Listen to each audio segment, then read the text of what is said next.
I'm chilling here with one of the men that made this whole event happen, who had a lot of experience in events in the cannabis space. Jeremy Norrie is here in the building. Thank you for having us. Thank you for making this happen. How are you feeling?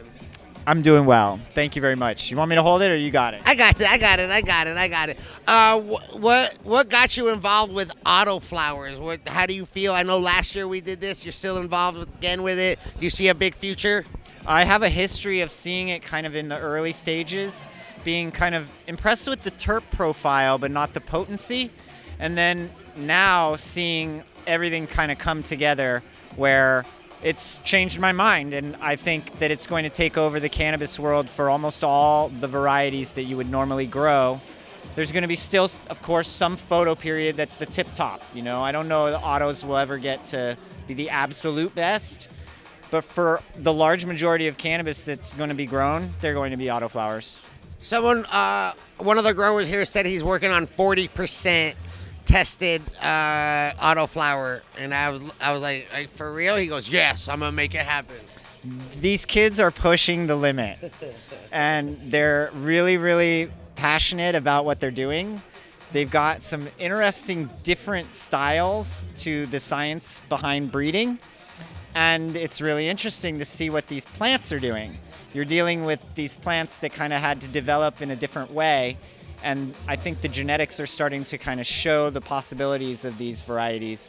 And so as a new grower and also as a super advanced grower, I think those are the two people that should be growing autoflowers. 62 entries this year.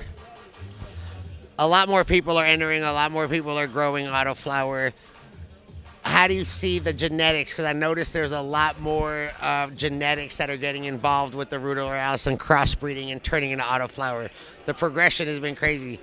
What has been your favorite thing about the autoflowers? What I'm seeing this year from the autos is almost you would never know that it wasn't photo period. You could see this at any shop, any competition, anywhere, and you would be like, oh, that is, of course, just like all the other photo period strains that are entered into the competition.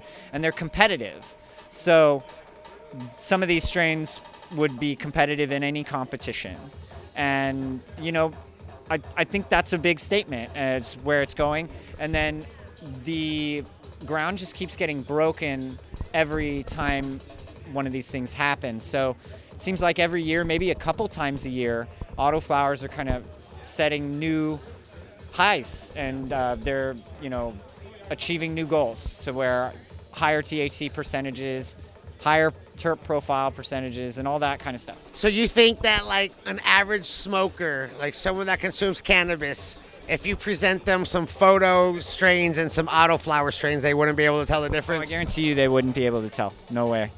And I might, if I can, you know, convince the team, I'd love to do some of that stuff, like bring your photo, let's go. You know, like a blind taste test. Yeah, let's see what it is, because I think some of it is going to lose to autos. You know, like you're gonna have maybe, of course, you know, maybe there's gonna be some that do win ultimately. They're the best, but some of the photo period, a lot of the photo period growers are gonna lose to these auto.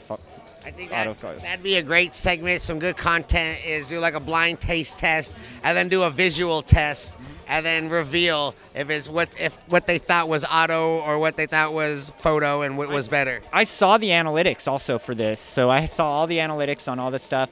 We had almost a 31% entered into the competition. What? So do you think there's autoflower on the shelves in legal dispensaries right now? Yes, for sure. Yeah.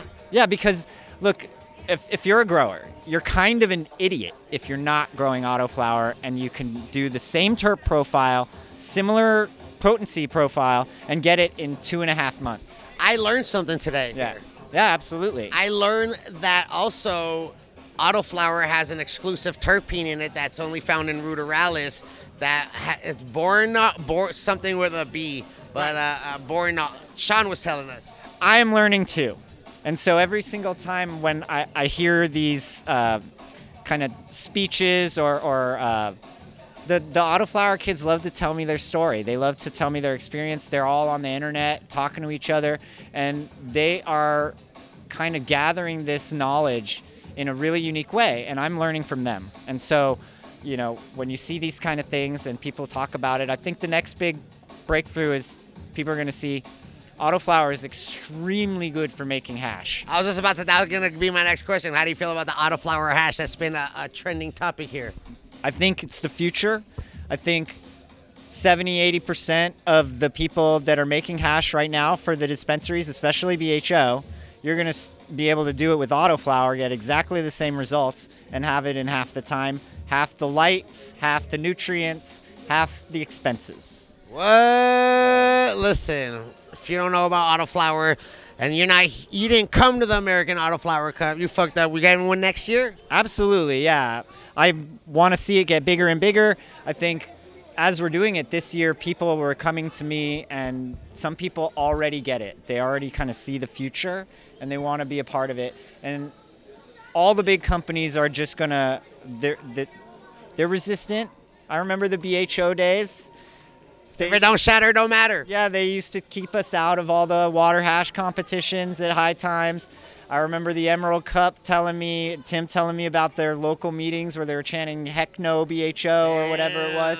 And now look at it. BHO took over. Rosin is taken over from there. So you see Autoflower taking over. Autoflower is going to do the same thing. What? Don't sleep on it. Award-winning genetics, award-winning strains right here, American Autoflower, chosen by the people. Appreciate you always being a pioneer with events. Absolutely. You and I go way back. Yes. I'm so happy that we're still here doing it. Yeah. Fuck yeah, bro. It's been over a decade, bro. I don't even remember the first weed event that we hosted. Oh, they were crazy then, and they're crazy now. We're still making it happen. Pioneer, baby. Jeremy Norrie. Let's go. Hell yeah.